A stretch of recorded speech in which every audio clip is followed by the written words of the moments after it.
Pressure, how to deal with it, how to dish it out. A huge topic amongst every fighting game. What's up guys, BltzZ here today bringing you another Dragon Ball FighterZ tip video. In Dragon Ball FighterZ there are no shortage of tools for offense, however in terms of defense there are not that many. In a game like FighterZ, a 3v3 orientated fighting game with the tagging system as well as calling in assists, being in the corner can be a nightmare.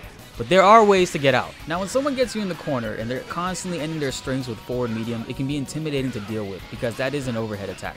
But one thing is it does not combo. However, opponents can make a combo by timing in a nice assist, but between their combo string to the overhead there is a gap that you can use to throw out a light attack and get them off of you and also gain a little bit of space. A little risky, but many times over it can repay itself by netting you a full combo punish with majority of the characters in this game. But again, it is a high risk, high reward move and something you should practice many times and get very used to. Now in practice mode, we're going to set Goku to end his strings with an overhead, and I will show you the next tool that we can use to create space and get people off of you. That is by using our friend the Reflect.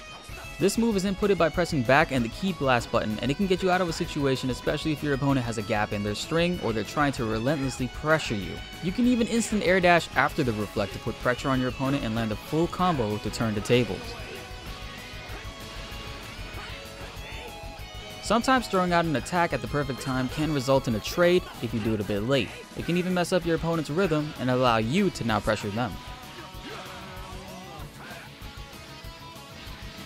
One of the most important things you need to learn, and not just in Dragon Ball FighterZ, is patience. If you get pushed into a corner, don't panic and start hitting buttons. That's when you will start to lose. My opponent right here tries to throw out a move, but I was able to counter it, which is indicated on the left side of the screen. This basically means that he tried to use an attack, but I hit him before he could even register and come out, which left him open because he, in the end, wasn't blocking. Now in this clip, you're going to see me deal with some of the hardest pressure ever to deal with. This is a player who knows how to pressure with block strings and time assists well enough to keep the pressure up and eventually wear you down and land a hit.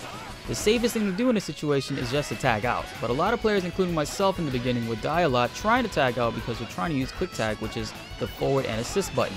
That is not the best place to use that. The best thing to do in this situation is literally hold the assist button down while blocking. Once the game detects there is no activity, it will bring them in during that gap. This is the safest way to tag in without walking forward by accident trying to tag out. I highly recommend tagging out of pressure this way and this way only. It worked out perfectly. Now my Gohan can regain some of his lost health, and now I can pressure my opponent effectively while also turning the tables. One of the most important things in fighting games is observing your opponent. If you notice when you're pressuring your opponent and they just stop trying to throw out a move so they don't get countered, don't just keep repeating the attack over and over again. This is going to help them develop a rhythm and they're going to be able to time an attack and get out of it. Try something new like throwing in a grab, the best move ever to beat a blocking opponent. It's good to mix things up and keep them on their toes. Eventually you're going to frustrate them and they're going to start to play sloppy. Just do your best to block all the possible strings your opponent can throw out and search for your window of opportunity. With enough practice, you can start to see your opponent's overheads before they even come out and then react on whether to do a reflect or an attack. Every player plays differently. However, the best thing I can tell you about dealing with strings in the corner is to always block low for the first 3 or 4 hits. If your opponent is using the light, medium string, the low will always come out as the 4th attack. Sometimes they can mix this up and go light, crouching medium, standing medium, overhead. In this case, the low is coming out as the 3rd attack. One of the easiest ones to block and the least stressful ones are the opponents who go for max damage combos starting off with crouching medium to standing medium. This is the low on the very first hit. This means the low comes out first so you can just stand and block the rest of the attack because they can't throw another low out during the same exact combo. Now guys, remember, a lot of this stuff is situational. It all really depends on who you're playing and their tendencies. Because if you come across someone who safely uses assists during their block strings and forces you to throw out an attack, then the battle gets harder. But it's not impossible. Use these tips to improve your defense and help transition it into a stronger offense.